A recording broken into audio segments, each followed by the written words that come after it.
पर, आरक्षण के आधार पर भाई को भाई से ये सरकारें लड़ाना चाहती है।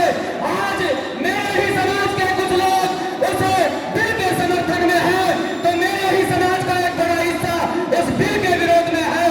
लेकिन ये वादा करते हैं अपने भाइयों को समझाने का काम करेंगे और इन सरकारों को आने वाले समय में मुंह तोड़ जवाब देने का काम करेंगे। जो आज वर्तमान समय में भाई को भाई से लड़ाना चाहती है, जो वर्तमान समय में इस बहुजन एकता को खत्म करना चाहती है, जो वर्तमान समय में इस भाईचारे को तोड़ना चाहती है, आपको इस इंदिरा गांधी स्टेडियम से ये कसम खाकर जाना है कि अपने अपने प्रदेशों में इस भाईचारे को खत्म नहीं होने दिया जाएगा। इस भाईचारे को बढ़ाया जाएगा और इन सरकारों को मुंह पर जवाब देने का काम यहाँ दिल्ली से आप लोगों ने किया है।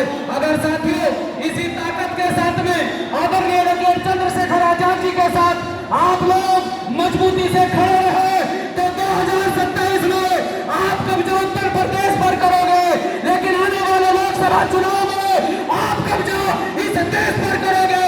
और जब इस देश पर कब्जा आप लोगों का होगा तो शोषण अत्याचार करने का आप लोगों को कोई सोचेगा नहीं।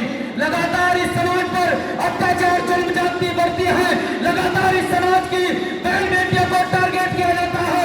हमारे उत्तराखंड प्रदेश में भी भारतीय जनता पार्टी में कार्यरत लोगों ने एक दलित समाज की नाबालिग बच्ची के साथ में पहले सामूहिक बलात्कार किया, फिर उस बच्ची को मार दिया गया।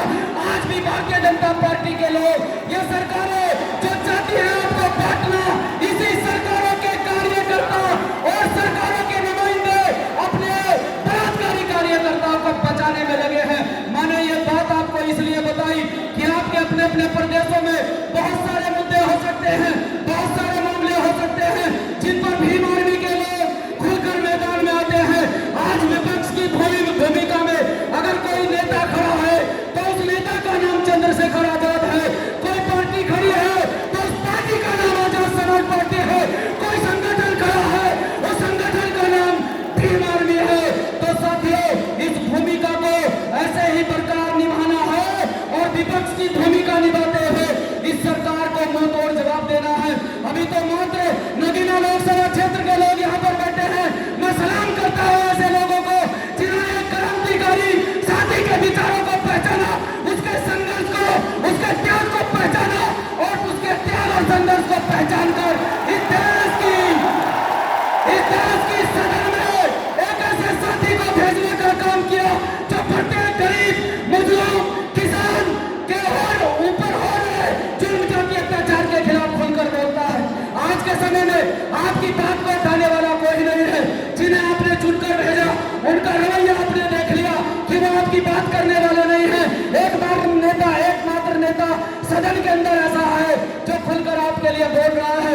तो आप लोगों को भी समझना चाहिए कि पर्दे के पीछे बैठे